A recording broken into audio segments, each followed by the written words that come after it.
Nobody expected this because when Summer League started, everyone, including myself, thought that this was going to be Pacôme Dadiet's tournament to prove himself, a former first-round pick entering a crucial year. Then you have incoming second-year player Mohamed Diawara, another young forward with real upside. Those were supposed to be the headlines, but instead, three completely different names have stolen the show. Tyler Nickel, Jack Kayil, and even Liam Robbins. And honestly, that's forcing the Knicks to ask a question they probably were not expecting to answer this early. Has the future of this roster already changed? Because the biggest story in Las Vegas is not who scored the most points, it's who has changed the Knicks' long-term plans. Let's start with the obvious. Coming into Vegas, this was Pacôme Dadiet's clear opportunity, not to prove he belongs in the NBA, but to prove he was ready for a rotation role on a championship team. That's a completely different expectation. He's no longer a brand new draft pick, he's had 2 full years in the organization, he's played in Westchester, and he's also practiced against NBA players.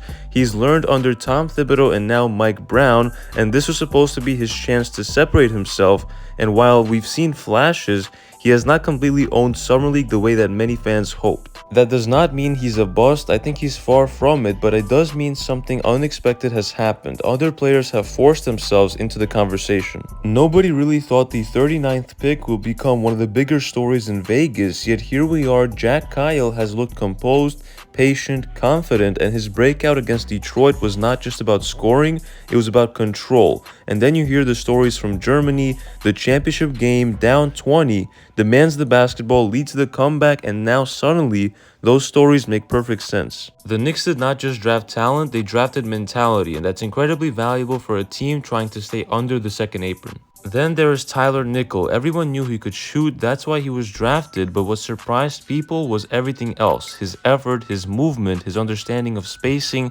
his willingness to compete defensively. Championship teams need players who make everyone else's job easier, and Nickel has already looked comfortable embracing that role, and that's a really encouraging sign.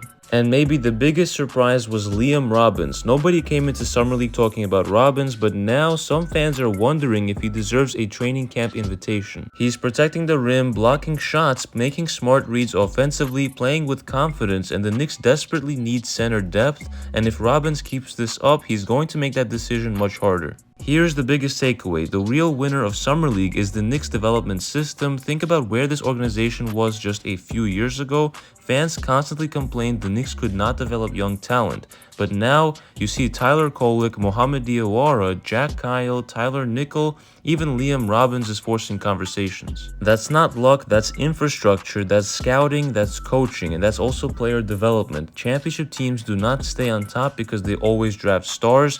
They stay on top because they consistently develop contributors. Now here's the part that I do not think enough Knicks fans are talking about. Summer League is not just about finding players, it's about solving problems. And right now, the Knicks have one of the hardest roster building jobs in the entire NBA. And you might ask why, and because they're defending champions while trying to stay under the second apron. That means every single roster spot matters, every contract matters, every dollar matters, and you do not have the luxury of swinging and missing on role players anymore. That's why what we're watching in Las Vegas is actually much bigger than Summer League basketball. If Jack Kayil develops into an NBA rotation guard at some point, that's potentially millions of dollars in value. If Tyler Nickel becomes a reliable floor spacer off the bench who could also play defense, that's another veteran contract you do not have to hand out in free agency. If Liam Robbins develops into a legitimate third-string center, that's another position solved internally instead of spending money externally, and that's exactly how championship teams stay championship teams in the future. Just look around the league. The Thunder found contributors late in the draft, for example with AJ Mitchell, and the Nuggets built around homegrown role players during their title run. The Warriors won championships because guys like Jordan Poole, Kevon Looney, Gary Payton II, and others developed inside their own system. Every great organization eventually reaches the same conclusion. Stars win championships, but cheap contributors keep championship windows open, and that's exactly where the Knicks are today. They're no longer searching for another superstar, they're searching for the next guy who can give you 15 quality minutes in a playoff game. The next player who can step into the rotation without costing $15 or $20 million against the tax, and that's exactly why this Summer League feels different. We're not evaluating lottery picks, we're evaluating future rotation players Those are completely different expectations. And honestly, that's why I'm so encouraged by what we've seen, because it does not feel like random hot shooting, it doesn't feel like empty summer league numbers, it feels like basketball players who understand how to play winning basketball, making the extra pass, rotating defensively, communicating, playing within the offense. Those habits translate. And that's exactly why Mike Brown keeps emphasizing decision-making instead of statistics. You can teach a player a new shooting mechanic, you can improve someone's handle, but it's much harder to teach feel for the game. Jack Kayil has it, Tyler Nickel has shown flashes of it, Liam Robbins has shown he understands his role. Those are the kind of players that winning organizations keep around.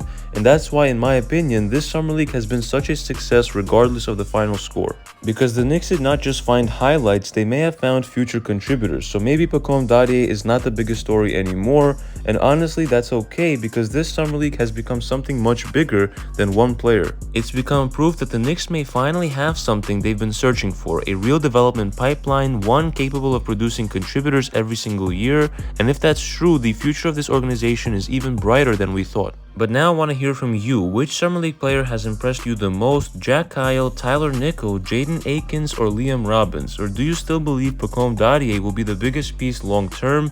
Let me know down below, and if you enjoyed today's breakdown, hit that like button, subscribe, and I'll see you guys in the next one.